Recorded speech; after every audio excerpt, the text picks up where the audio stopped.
আসসালামু আলাইকুম। সৈকত job care YouTube চ্যানেলের পক্ষ থেকে আপনাদের স্বাগতম। আমি আপনাদের সাথে আছি এইচএম সৈকত আহমেদ। যারা বিপিসিতে জুনিয়র রেজিস্ট্রার পদে অ্যাপ্লাই করেছেন এবং বাসায় বসে প্রস্তুতি নিচ্ছেন, তাদের প্রস্তুতিটাকে একটু সহজতর করার জন্য আপনাদের সামনে আমি নিয়ে এসেছি একটি সুপার সাজেশন।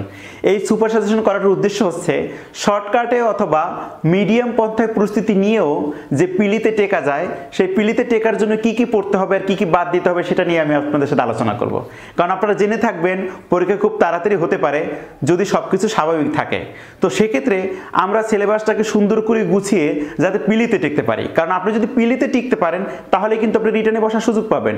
আর রিটার্নে যখন ভালো মার্ক উঠাতে পারবেন তখন আপনি ভাইবা ডাক পাবেন। আর ভাইবা যদি রিটার্নে ভালো একটা মার্ক আসে, ভাইবা যদি মোটামুটি ভালো মানের হয়, অর্থাৎ রিটার্নে ভালো মার্ক উঠলে ইনশাল্লাহ আপনি সেই স্বপ্নের চাকরিটা পেয়ে যাবেন। তো প্রথম ধাপ হচ্ছে পিলিতে টেকা। এখন কথা হচ্ছে পিলিতে কিভাবে টেকা যায়। অনেকে দেখবেন অনেক ভালো প্রস্তুতি নিয়েও পিলিতে টেকে, আর অনেকে দেখা যায় স্বল্প প্রস্তুতিতেও পিলিতে টিকতে পারে। আর আমি সেই স্বল্প এবং ভালো দুই মেয়াদী প্রস্তুতির ব্যাপারে আলোচনা করব। তাহলে আমরা আজকে কথা না বাড়িয়ে এই সুপার সাজেশন নিয়ে আমরা বিস্তারিত আলোচনা করব। তো এখন কথা হচ্ছে সুপার সাজেশনটা কোথায় পাবেন। আমাদের ডিসক্রিপশন বক্সে আমরা আমাদের ওয়েবসাইটের লিঙ্ক দিয়ে রাখবো অথবা ওয়েবসাইটের নাম লিখে রাখবো। আপনি গুগলে যদি সৈকত জব কেয়ার লিখে সার্চ দেন আপনারা আমাদের ওয়েবসাইট এবং লোকেশন পেয়ে যাবেন। ওয়েবসাইট থেকে আপনারা যে কোনো পিডিএফ, বাংলাদেশ বিষয়াবলী, আন্তর্জাতিক বিষয়াবলী, বাংলা প্রথম পত্র, দ্বিতীয় পত্র, ইংরেজি অথবা ডিপার্টমেন্ট ভিত্তিক, তাছাড়াও সুপার সাজেশনের পিডিএফগুলো নামিয়ে নিয়ে আপনারা এটার উপর ভিত্তি করে প্রস্তুতি নিতে থাকুন। ইনশাল্লাহ 70 থেকে 80 মার্কস কভার হয়ে যাবে। তাতে করে আপনি পিলিতে খুব ভালোভাবেই পাস করে রিটার্নের জন্য উত্তীর্ণ হবেন। তো আমরা আর কথা না বাড়াই, আমরা পিলি নিয়ে বিস্তারিত আলোচনা করি। দেখুন, আমরা জেনে থাকবেন পিলিতে আপনাকে 100 মার্ক ফেস করতে হবে। পিলিতে যে 100 মার্ক ফেস করতে হবে তার মধ্যে দেখবেন বাংলা থাকবে 20 মার্কে, আর বাংলা 20-এর মধ্যে প্রথম অংশ অর্থাৎ বাংলা সাহিত্য থেকে 10 থেকে 12 মার্ক থাকবে, আর দ্বিতীয় পত্র অর্থাৎ বাংলা ব্যাকরণ থেকে 8 থেকে 10 মার্ক থাকবে। তো এখন কথা হচ্ছে বাংলা প্রথম পত্রের কথাই বলি। যদি আপনি বাংলা প্রথম পত্রে এবং দ্বিতীয় পত্র অর্থাৎ বাংলা ভাষা ও সাহিত্যে শুধুমাত্র অর্ধেক মার্ক উঠাতে পারেন 10 মার্ক, ইংরেজিতে 20-এ যদি আপনি মাত্র 10 উঠাতে পারেন, আপনি জেনারেল নলেজে যদি দেখা যায় অর্ধেক মার্ক অর্থাৎ 10 উঠাতে পারেন, ডিপার্টমেন্টে 40-এ 20 উঠাতে পারেন, আপনি কিন্তু 50 পাচ্ছেন। আর 50-এ খুব সহজভাবে কিন্তু আপনি রিটার্ন পিলি দিয়ে রিটার্নের জন্য আপনি উত্তীর্ণ হবেন। সেক্ষেত্রে এত কম মার্ক অর্থাৎ 50% মার্ক পেয়েও যে উত্তীর্ণ হওয়া যায়, সেই জন্য আপনি চাইলে সিলেবাসটা খুব শর্টকাট করতে পারেন। তো কিভাবে শর্টকাট করা যায়, প্রথমে আপনাদের বলে রাখি, যেহেতু আমাদের পরীক্ষার হলে ঘড়ি ইউজ করতে দেবে না এবং আপনারা জানবেন সিলেবাসে কিন্তু ম্যাথমেটিক্স পার্ট নেই, অর্থাৎ ডিপার্টমেন্টও আপনার যে 40 মার্ক থাকবে তাতেও কোনো ক্রিটিক্যাল ম্যাথ থাকবে না। সূত্র রিলেটেড 2 থেকে 3-4টা বা 1টা বা 2টা এরকম কিছু ছোট ছোট ম্যাথ থাকতে পারে, সেক্ষেত্রে আপনি অনায়াসেই পারবেন, কারণ সূত্র রিলেটেড ম্যাথ। যাই ডিপার্টমেন্ট নিয়ে আমরা আলোচনা করি। যদি ডিপার্টমেন্ট আপনি ভালোভাবে যে কোনো একটা ভালো এমসিকিউ গাইড সুন্দরভাবে পড়ালেখা করেন, ছোট ছোট যে ম্যাথগুলো থাকে সূত্র রিলেটেড করেন, তাহলে দেখা যায় যে যত ভালো প্রস্তুতি নেবে বা পলিটেকনিকের বইগুলো যদি আপনি পড়েন তাহলে দেখা যায় অনায়াসে 30 থেকে 32 মার্ক বা 35 মার্ক আপনি পেয়ে যাবেন। তো সেক্ষেত্রে যদি কম মার্কও পান, আমি ধরে নিলাম প্রশ্ন খুব হার্ড হয়েছে, তাহলে আপনি 25 থেকে 35 মার্ক পেতে পারেন। ধরে নিলাম আপনি এখানে ভালো প্রস্তুতি নিলে যদি যে কোনো একটা ভালো বাজারের যে বইতে ভুলের পরিমাণ কম সেরকম একটা বই পড়েন, তাহলে এখানে আপনি কিন্তু অনায়াসে 25 পেয়ে যাচ্ছেন। তো ডিপার্টমেন্ট নিয়ে আমি এখন আলোচনা করব না। আপনারা জেনে থাকবেন নন ডিপার্টমেন্টে 60% মার্ক থাকে, অর্থাৎ 60 মার্ক থাকে। এই 60 মার্কের মধ্যে বাংলা 20, ইংরেজি 20 এবং জিকে 20। তো আমরা এই পার্টগুলো নিয়ে আলোচনা করব, কোনটা কিভাবে প্রস্তুতি নেব। তাহলে আমরা এতক্ষণ ধরে জানলাম যদি পিলি পরীক্ষা দিতে হয় আপনাকে নন ডিপার্টমেন্ট 60% মার্ক অর্থাৎ 60 মার্ক, ডিপার্টমেন্ট 40 মার্ক। 100 মার্কের মধ্যে যদি আপনি প্রশ্ন স্বাভাবিক করে 40 বা 45 থেকে 50 মার্ক পেলে আপনি পিলি উত্তীর্ণ হবেন। প্রশ্ন হার্ড করলে অনেক সময় দেখা যায় 35 বা 40 পেয়ে অনেক সময় পিলিতে উত্তীর্ণ হয়। তো আমরা এক্ষেত্রে দেখব কিভাবে প্রস্তুতি নিলে বা কি পড়লে আমি পিলিতে উত্তীর্ণ হতে পারবো। বাংলা সাহিত্য থেকে আপনি যদি সিলেবাসটা খুব কমিয়ে নেন যে আমি বেশি পড়াশোনা করব না, বাংলা সাহিত্য কিন্তু দেখবেন যদি প্রচুর পড়াশোনা করতে চান 50টা টপিক আপনাকে পড়তে হতে পারে। 30-40 জন কবির জীবনী বা তার বেশিও পড়া লাগতে পারে। তারপর বাংলার প্রাচীন যুগ, তাছাড়া মধ্যযুগ, আধুনিক যুগে তো অনেক কবির জীবনী, এত কিছু যদি আপনি পড়তে না চান যে না আমি এত বেশি হ্যাসল করব না, আমি খুব শর্টকাটে আগাতে চাই, সেক্ষেত্রে আমি বলবো আপনি আমাদের সিলেবাসটা 3টা ক্যাটাগরিতে ভাগ করা হয়েছে।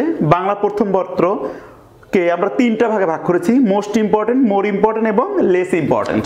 তো আপনি মোস্ট ইম্পর্টেন্ট থেকে দেখবেন শুধু চর্যাপদ, অর্থাৎ প্রাচীন যুগ থেকে শুধু চর্যাপদ পড়তে পারেন।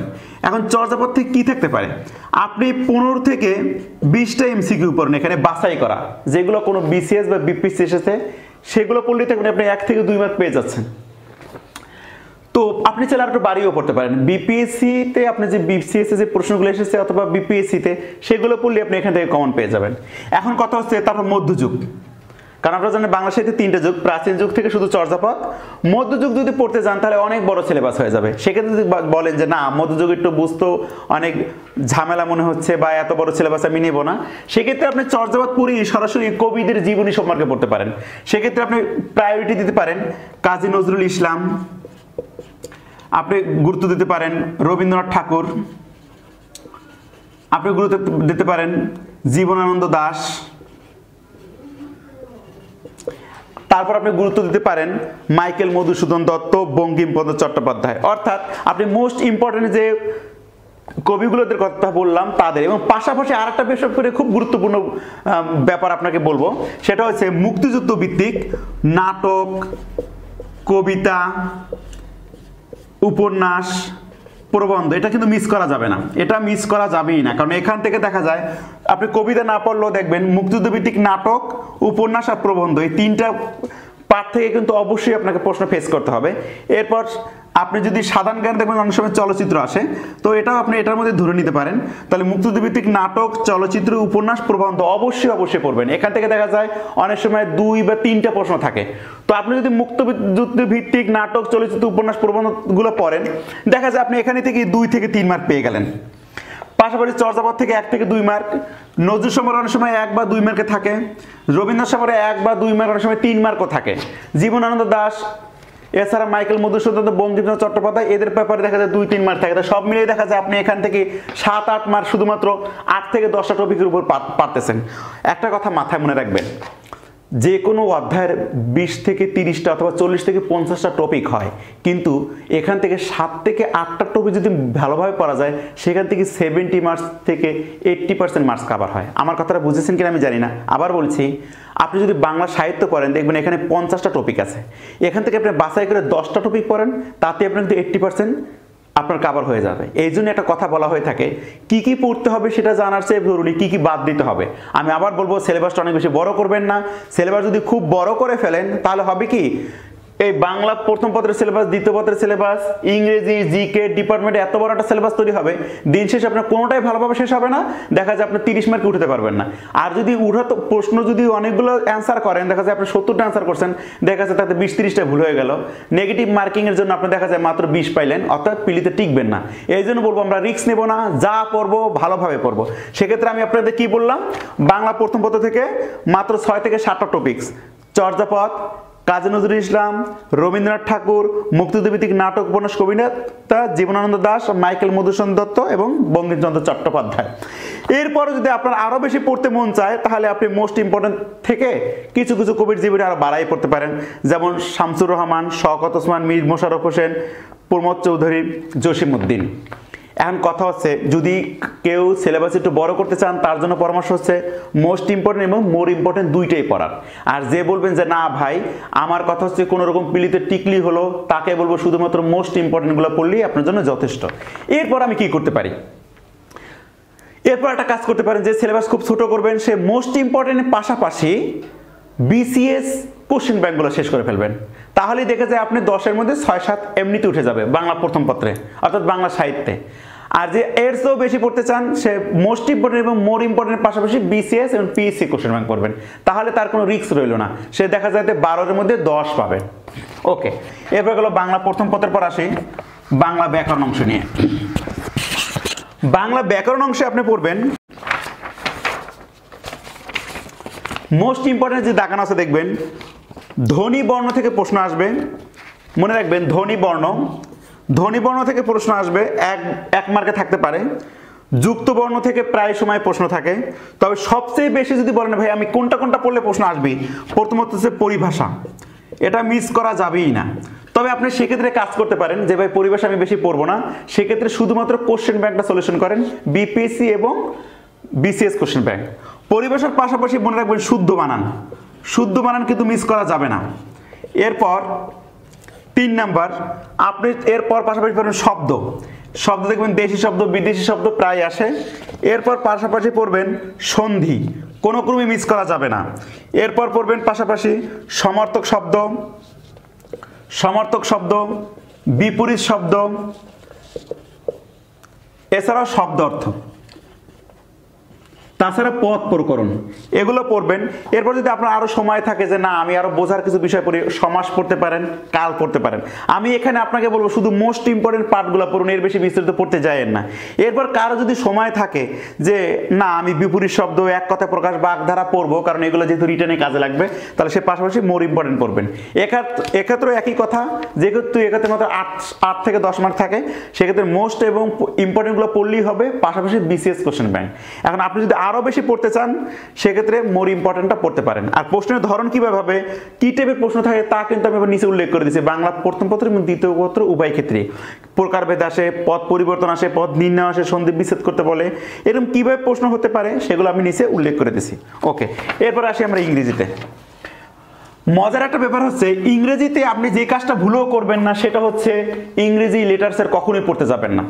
ইংরেজির যারা লিটারেচার পড়ে তারা একটা বড় একটা ভুল সিদ্ধান্ত নেয়, কারণ বিগত পরীক্ষাগুলো দেখা গেছে ম্যাক্সিমাম পরীক্ষাতে ইংরেজি লিটারেচারের থেকে 1 মার্কও ছিল না, আবার অনেক সময় 1 মার্ক থাকে। এখন আমার কথা হচ্ছে 100 মার্ক পরীক্ষার মধ্যে আপনি 1 মার্কের প্রিপারেশন না নিলে বা কি হলো, আর ওই 1 মার্কের প্রিপারেশন নিতে যে আপনার দেখা যায় সিলেবাস অনেক বড় হয়ে যায়। কারণ জেনে থাকবেন ইংরেজি লিটারেচার খুবই কঠিন, যা মাথায় থাকে না। অনেক কবিদের জীবনী বা তাদের নাম মুখস্থ রাখা অনেক বেশি কঠিন হয়ে যায়, কারণ এখানে যুগ বিভাগ অনেক বেশি এবং তাদের কবিদের নাম অনেক জটিল। সেক্ষেত্রে শুধুমাত্র ইংরেজি গ্রামার পড়বেন। এখন কথা হচ্ছে আমি গ্রামারে কতগুলো পাঠ পড়বো, 20-30টা পাঠ পড়বো। আমি সেক্ষেত্রে বলবো যদি আপনি খুব কম পড়তে চান তাহলে মোস্ট ইম্পর্টেন্টের মধ্যে দেখবেন কিছু পার্ট আছে, রাইট ফর্ম অফ ভার্ব, এখান থেকে 3 থেকে 4 মার্কের প্রশ্ন আসে একটা পার্ট থেকে, তো সেক্ষেত্রে এটা মিস করা যাবে না। দ্বিতীয় পার্ট হচ্ছে আপনি এখানে স্পেলিং আসবে, এটা মিস করা যাবে না, স্পেলিং আসবে। 3 নম্বর পার্ট হচ্ছে আপনি এখানে পাবেন সিনোনিম এন্টোনিম পড়বেন, সিনোনিম এন্টোনিম পড়বেন। পাশাপাশি এখান থেকে আপনাকে একটা ভয়েস চেঞ্জ আসবে, সো একটা ভয়েস চেঞ্জটা পড়ে নিতে পারেন, সোজা সোজা ভয়েস চেঞ্জ আসবে। পার্টস অফ স্পিচ আইডেন্টিফাই পড়বেন, পার্টস অফ স্পিচ আইডেন্টিফাই এবং পার্টস অফ চেঞ্জ। পাশাপাশি ডিটারমাইনারের ব্যবহার কিন্তু আসবেই, ডিটারমাইনারের ব্যবহার, ডিটারমাইনারের ব্যবহার বলতে বোঝানো হয়েছে আর্টিকেলের ব্যবহার অথবা পজিটিভ এর ব্যবহার। এরপর পাশাপাশি আপনি আরো পড়তে পারেন প্রিপোজিশন, প্রিপোজিশন যদি এটুকু পড়তে আপনি ক্ষান্ত হতে চান তাহলে এর মধ্যে আপনি দেখা যায় 12 থেকে 13 মার্ক পেয়ে যাবেন, 12 থেকে 13 মার্ক। এরপর আরো যদি পড়তে চান না আমি আরো পড়বো, তার সাথে নাম্বার, জেন্ডার। এরপর পাশাপাশি আপনি চাইলে আরো পড়তে পারেন বিভিন্ন সাব ডিগ্রি পড়তে পারেন। তবে আমি বলবো আপনি যদি এটুকু পড়ালেখা করেন তাহলে 15 মার্কের মতো কভার হয়ে যাবে মাত্র এই কয়েকটা টপিক্সের ভিতর। সেক্ষেত্রে আমি বলবো মোস্ট ইম্পর্টেন্টের প্রথম যে কটা আমি নাম বললাম এগুলো পড়লে যথেষ্ট। তবে আপনি যদি আরও চান তাহলে মোস্ট ইম্পর্টেন্ট পুরোটা শেষ করবেন। আর পাশাপাশি অবশ্যই প্রিভিয়াস কোশ্চেন ব্যাংকগুলো পড়বেন কিন্তু, কারণ প্রিভিয়াস কোশ্চেন ব্যাংক থেকে বারবার প্রশ্ন এসে থাকে। তো সেক্ষেত্রে আমাদের দেখবেন সিভিল ডিপার্টমেন্টে প্রিভিয়াস যে বিপিএসসির প্রশ্নগুলো আসছে তার কয়েকটা পিডিএফ দেওয়া আছে, আমাদের ওয়েবসাইট থেকে ডাউনলোড করে নিতে পারেন। পাশাপাশি আবার আপনি যে কোনো বিসিএস কোশ্চেন ব্যাংকগুলো পড়বেন, তাহলে বিসিএস কোশ্চেন ব্যাংক প্লাস আমাদের পিএসসি প্রশ্ন ব্যাংক এবং এখানে মোস্ট ইম্পর্টেন্টগুলো পড়লে আপনি দেখা যায় এখানে 15 থেকে 18 মার্ক আপনার কভার হয়ে যাবে। তো যদি আপনি পুরোপুরি না নিতে চান আমি যে কটা আইটেম বললাম এই কটা পড়লে যথেষ্ট। আর যদি আপনি বেশি পড়তে চান তাহলে মোস্ট ইম্পর্টেন্ট সব পড়বেন, মোর ইম্পর্টেন্ট পড়ার কোনো দরকার নেই, লেস ইম্পর্টেন্ট পড়ার দরকার নেই। ইংরেজির ক্ষেত্রে শুধু মোস্ট ইম্পর্টেন্ট পড়বেন। আবার বলছি ইংরেজির ক্ষেত্রে শুধু most important BCS question bank, PSC question bank যেটা আমাদের ওয়েবসাইটে দেওয়া আছে ওটা পড়লে যথেষ্ট। আমরা যেটা ওয়েবসাইটে দিয়ে রেখেছি বিগত 10 বছরের প্রশ্ন উত্তর আমরা একটা পিডিএফ করে দিয়ে দিয়েছি। এরপর আসলাম আমরা জিকেতে। জিকের ক্ষেত্রে কথা বলবো, জিকেতে যে পার্টগুলো এখানে দেওয়া হয়েছে জিকের অনেক বড় পার্ট, আপনারা এখান থেকে পুরোটা দেখে নেবেন। এখানে দেখবেন কিছু কিছু পার্ট থেকে বারবার প্রশ্ন আসে। যদি বাংলাদেশ বিষয় বলি 5 থেকে 6টা টপিক আছে খুবই ইম্পর্টেন্ট। 1 বাংলাদেশের সীমানা খুবই ইম্পর্টেন্ট, এখান থেকে 2-3 প্রশ্ন আসে। 2 মুক্তিযুদ্ধ, 3 শেখ মুজিবুর রহমান, এর ব্যাপারে আমি প্রশ্ন কিন্তু আসবেই। হ্যাঁ, শেখ মুজিবুর রহমানের জীবনী নিয়ে আপনি প্রশ্ন অবশ্যই পড়বেন। তাহলে বাংলাদেশ সীমানা, মুক্তিযুদ্ধ, শেখ মুজিবুর রহমান, 3 এছাড়া আপনি এখান থেকে প্রশ্ন পড়বেন সে মুক্তিযুদ্ধের আগের কিছু ঘটনা, অর্থাৎ 52 থেকে 71 পর্যন্ত কিছু গুরুত্বপূর্ণ ঘটনা, পাশাপাশি বাংলাদেশের কোথায় কি কি পাওয়া গেছে সাম্প্রতিক কিছু ছোটখাটো তথ্য এখানে বিস্তারিত দেওয়া আছে। তাছাড়া পাশাপাশি আরেকটা টপিক হচ্ছে সংবিধান। সংবিধান আপনাকে পড়তেই হবে। তারপর হচ্ছে আপনি আরও পড়তে পারেন বাংলাদেশের যা কিছু প্রথম, বাংলাদেশের খেলাধুলা, এছাড়া বাংলাদেশের বিভিন্ন সাংবিধানিক সংস্থা ও পদ, জাতীয় সংসদ, এখানে সব কিছু ডিটেলস দেওয়া আছে। এগুলো যদি 5 থেকে 6টা টপিক যদি বিস্তারিত পড়তে পারেন তাহলে আপনাদের 6-7 মাস কভার হয়ে যাচ্ছে। এরপর দেখেন আমরা আসবো আন্তর্জাতিক বিষয়গুলির উপর। আন্তর্জাতিক বিষয়ে দেখা যায় অনেক বেশি পড়াশোনার দরকার নাই, 5 থেকে 6টা টপিক আছে। এক, আপনি আন্তর্জাতিক বিষয়ের উপর আপনি যদি কয়েকটা টপিক আছে খুব ভালোভাবে পড়তে পারেন, যেমন আন্তর্জাতিক সীমানা যেগুলো আছে, সীমানা বা ভৌগোলিক পরিচিতি যদি পড়তে পারেন। 2, জাতিসংঘ। 3, রাজধানী খুবই আসে। 4 হচ্ছে মুদ্রা। 5 হচ্ছে বিভিন্ন সংস্থা। এই 5-6টা টপিক হচ্ছে খুবই ইম্পর্টেন্ট, বারবার এখান থেকে প্রশ্ন আসে। তবে আন্তর্জাতিক প্রচুর পড়াশোনা, এত পড়াশোনার দরকার নেই। আপনি এখানে 5 থেকে 6টা যে বাছাই করে আমরা যে আন্তর্জাতিক বিষয়গুলো এখানে দিয়ে দিয়েছি, সেখান থেকে আপনি আন্তর্জাতিক বিষয়গুলি মোস্ট ইম্পর্টেন্ট আছে। বিভিন্ন দেশের পূর্ব নাম, রাজধানী, মুদ্রা, ভাষা, পার্লামেন্ট, বিখ্যাত স্থান এবং স্থাপনা অবশ্যই পড়বেন। বিখ্যাত স্থান এবং স্থাপনা, স্থান ও স্থাপনা, এটা দিয়ে বারবার প্রশ্ন আসে যে বিভিন্ন জায়গায় কি কি স্থাপনা আছে, কোথায় কি বিখ্যাত জায়গা সম্পর্কে আপনাদের আসে। যদি এগুলো পড়তে পারেন তাহলেই হবে। পাশাপাশি আমি আবার বলতেছি বিসিএস কোশ্চেন ব্যাংক এবং পিএসসি কোশ্চেন ব্যাংকটা পড়বেন, তাহলে আপনার আন্তর্জাতিক বিষয়গুলি শেষ হয়ে যাবে। তো এই হচ্ছে আমাদের আছে সিলেবাস নিয়ে আলোচনা। তো আপনাদের যেটা বলবো, শর্টকাটে যদি পুরো সিলেবাসটা বলি তাহলে সেক্ষেত্রে মনে রাখবেন, আপনি যদি বিপিএসসিতে ভালো করতে চান, যে কোনো একটা ডিপার্টমেন্ট বই খুব ভালোভাবে শেষ করবেন ব্যাখ্যা সহ, তাহলে আপনার 40 মার্কের মধ্যে 25 থেকে 35 পর্যন্ত আপনি পাবেন। যতটা ভালোভাবে শেষ করবেন তত ভালো মার্ক পাবেন।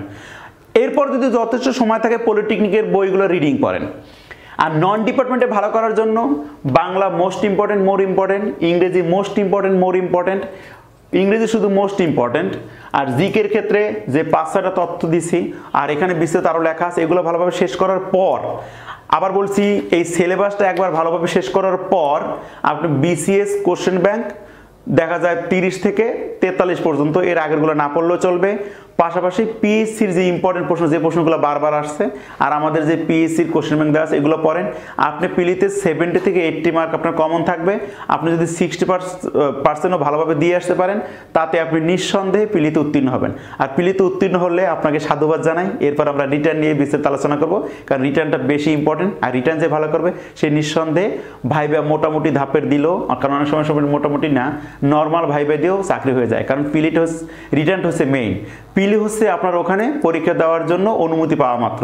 তো পিলিতে যদি পাস না করেন তাহলে রিটার্নে বসতে পারবেন না। আর রিটার্ন যদি খুব ভালো না করতে পারেন তাহলে কিন্তু চাকরি হবে না। তো সেক্ষেত্রে ততদিন পর্যন্ত আপনারা ভালো থাকেন। আর আমাদের চ্যানেলটাকে অবশ্যই সাবস্ক্রাইব করুন এবং বেল বাটনটা প্রেস করুন পরবর্তী ভিডিও পাওয়ার জন্য, এবং অবশ্যই বন্ধুদের মধ্যে শেয়ার করুন, তারাও আপনার দ্বারা উপকৃত হতে পারেন। ততদিন পর্যন্ত ভালো থাকবেন। আল্লাহ হাফেজ, আসসালামু আলাইকুম।